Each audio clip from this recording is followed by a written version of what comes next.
अस्सलामुअलैकुम व्यूअर्स, मैं हूं इंजीनियर हबीब और आप देख रहे हैं मेरा यूट्यूब चैनल जिसका नाम है इलेक्ट्रिकल वॉल। उम्मीद करता हूं आप सब लोग बिल्कुल ठीक ठाक होंगे, खैर खैरियत से होंगे। व्यूअर्स, साइनो पावर की कंप्लीट रेंज इस वक्त अवेलेबल है मैक्स पावर के पास, जिसमें 6 किलोवाट, 8 किलोवाट, 10 किलोवाट और 12 किलोवाट आता है। आज हम डिटेल्स जानेंगे 8 किलोवाट के हवाले से। दो इन्वर्टर्स जो घरों में सिंगल फेज में ज़्यादा लगते हैं वो 6 किलोवाट है और 8 किलोवाट है।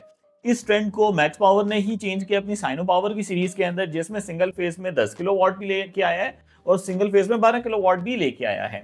आज हम डिटेल्स जानेंगे 8 किलोवाट के हवाले से। व्यूअर्स, 8 किलोवाट का इन्वर्टर एक ऐसा इन्वर्टर है जो कि आपके घर के अंदर 3 एसीज को चलाने की एबिलिटी रखता है। डीसी इन्वर्टर एसीज हो 1.5 टन के। इसके अलावा आपके घर में फैंस, लाइट्स, फ्रिज, पानी वाली मोटर और भी जो एडिशनल लोड होता है वो 8 किलोवाट के ऊपर बड़ा इजीली सेटिस्फाई होता है। ये प्रोडक्ट ज्यादातर घरों में लगता है जिनके डबल स्टोरी घर होते हैं वहां पे। प्रोडक्ट की डिटेल्स की तरफ जाने से पहले कर लेते हैं इसकी अनबॉक्सिंग और देखते हैं कि हमें बॉक्स में क्या मिलता है। तो बस बॉक्स को हमने अनबॉक्स कर लिया है और फर्स्ट नंबर पे हमें मिल गई वाईफाई डोंगल, जिसके मदद से हम रिमोटली इसके पैरामीटर्स की असेस ले सकते हैं। सोलरमैन स्मार्ट और सोलरमैन बिजनेस एप्लीकेशन है जो कि यूज़ की जाती है इसकी कॉन्फ़िगरेशन के लिए।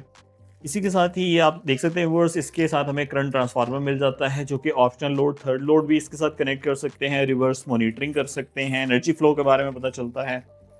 साथ हमें कुछ पाउचेस मिल गए जिसमें MC4 कनेक्टर्स हैं, वॉल माउंटिंग स्क्रूज हैं। व्यूअर्स, ये एक इन्होंने एडिशनल फीचर ऐड किया है टेम्परेचर सेंसर का, जो कि ट्यूबुलर बैटरी के लिए है और अगर आप इसको एक्सटेंड करना चाहें तो इस एक्सटेंशन की मदद से इसकी लेंथ को इंक्रीज भी कर सकते हैं। वॉल के ऊपर माउंट करेंगे इस इन्वर्टर को और ये है जी इसकी ब्रैकेट, इसके ऊपर हम माउंट कर लेंगे। व्यूअर्स, इसी के साथ ही एक और पाउच जिसके अंदर इसका वारंटी कार्ड मौजूद है और 5 साल और 10 साल ऑप्शनल वारंटी पे आता है। इसी के साथ ही इसकी इंस्पेक्शन रिपोर्ट्स हैं।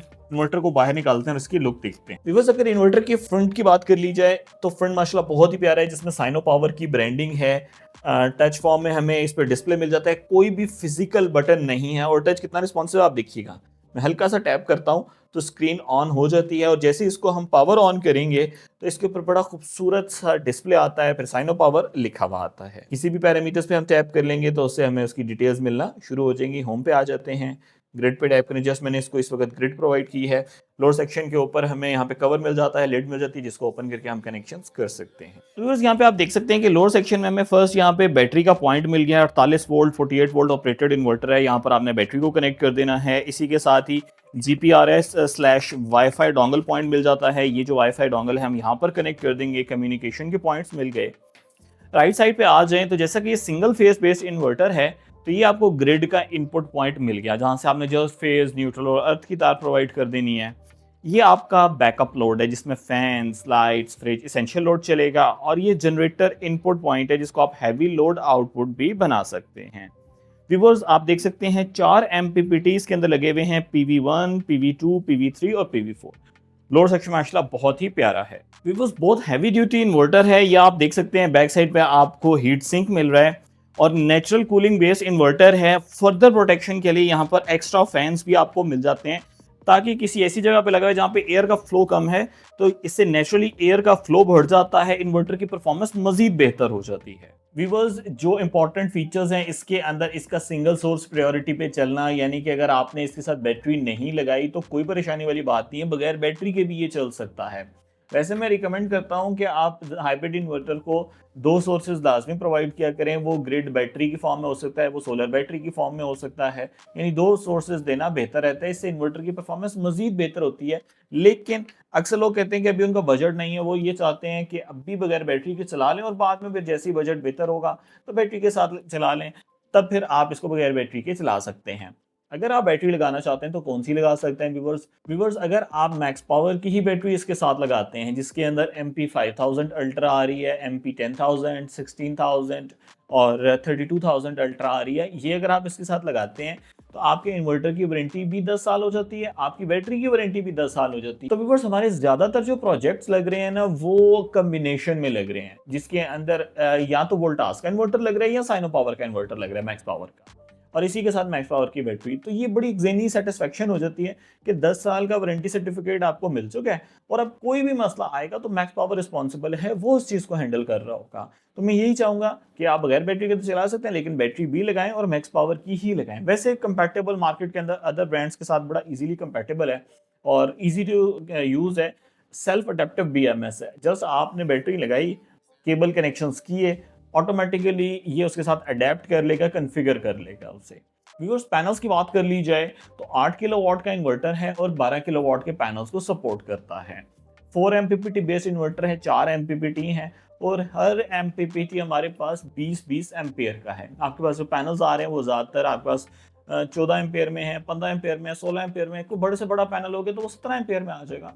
तो 20 एम्पियर का तो 1 एमपीपीटी है, तो 20x4 एमपीपीटीज इसके अंदर लगे हुए हैं। आप बेफिक्र हो कि कोई भी पैनल है, चाहे फ्यूचर में कोई आने वाला है जो 20 एम्पियर के अंडर हो, तो आप बेफिक्र होकर इसके साथ लगा सकते हैं।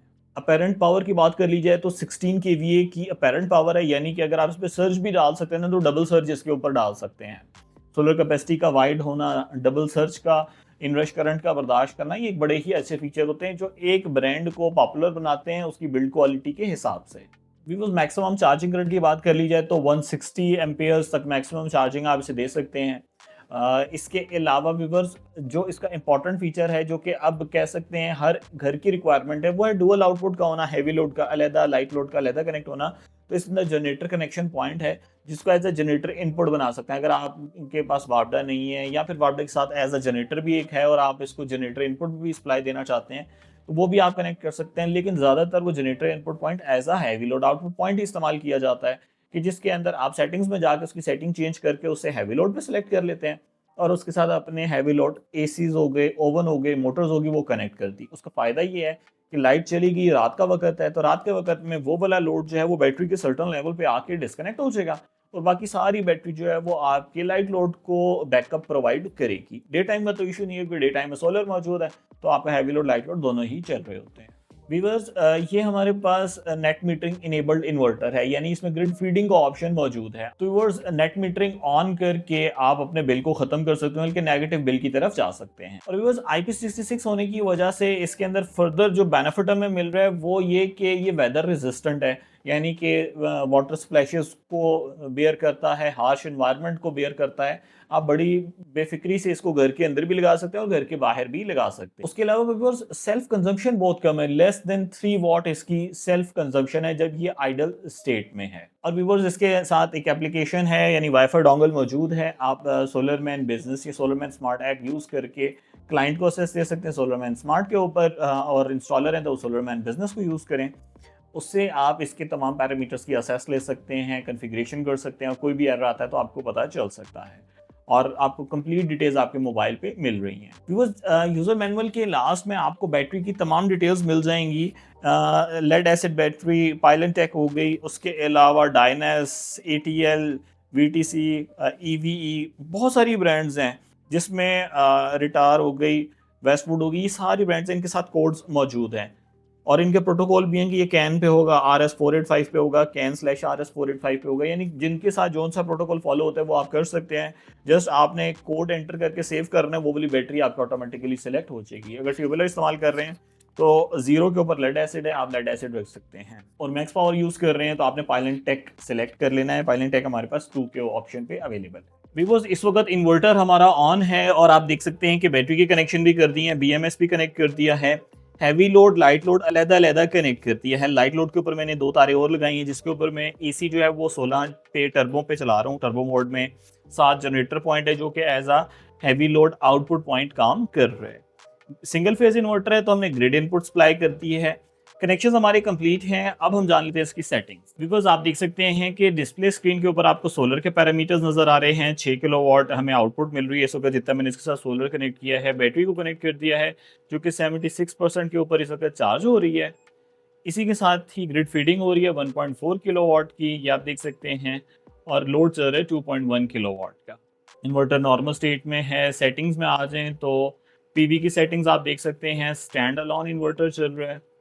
ग्रिड सेटिंग में सीटी को आपने टिक कर लेना है क्योंकि ये सीटी बेस्ड है, और अगर आप रिवर्स फीडिंग ऑफ करना चाहते हैं तो आप इसे ऑफ भी कर सकते हैं। ये देखें मैंने सेव कर दिया। अब रिवर्स मीटरिंग जो है वो ऑफ हो जाएगी। होम पे आ जाएँ तो हमें आउटपुट के बारे में इन्फॉर्मेशन मिल रही है कि सिंगल फेज़ के इन्वर्टर के ऊपर आउटपुट 246 वोल्ट आ रहे हैं और स्मार्ट लोड देखते हैं तो स्मार्ट लोड भी इस वक़्त एक्टिव है, 246 वोल्ट हमें मिल रहे हैं। इसी के साथ ही व्यूअर्स इन्वर्टर को ऑन या ऑफ करवाना चाहें तो वो भी आप यहाँ से ऑन ऑफ करवा सकते हैं। फिज़िकल बटन भी मौजूद है और अलहदा से हमें यहाँ पे ऑप्शन भी मिल जाता है। जैसे कि मैंने रिवर्स मीटरिंग ऑफ की तो आप देख सकते हैं ग्रिड के साथ लेना देना ख़त्म हो गया। जस्ट जो सोलर से पावर आ रही है वो बैटरी को चार्ज कर रही है और लोड को ड्राइव कर रही है।